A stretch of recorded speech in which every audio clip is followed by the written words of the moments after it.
Shalom, shalom frères et sœurs, je vous salue dans le précieux et puissant nom de notre Sauveur et Seigneur Jésus-Christ.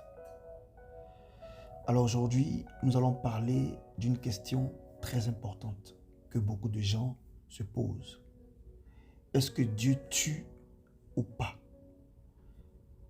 En d'autres mots, est-ce que Dieu permet la mort d'un être humain ou pas? Vous savez,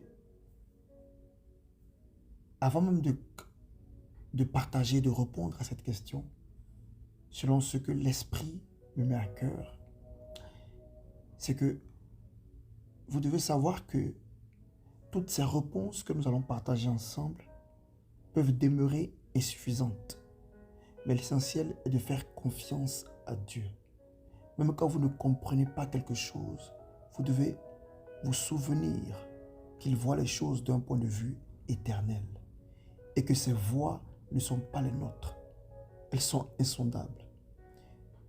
Dieu est un Dieu juste, saint, plein d'amour, de grâce et de miséricorde. Et même s'il permet la mort de certains êtres humains, cela ne veut pas dire qu'il n'est pas tel que la Bible affirme.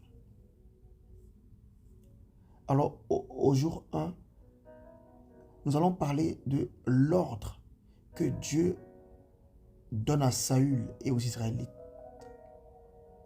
Vous devez comprendre ici que c'était une guerre entre les Israélites et les Amalécites. Vous pouvez aussi dire Amalek.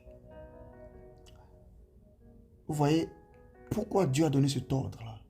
C'était pour une bonne raison. Il avait déjà donné des ordres semblables pour la conquête de la terre promise. Voir Deutéronome 2 au verset 34. Pourquoi Dieu demande-t-il aux Israélites d'exterminer tout un groupe de personnes, femmes et enfants y compris?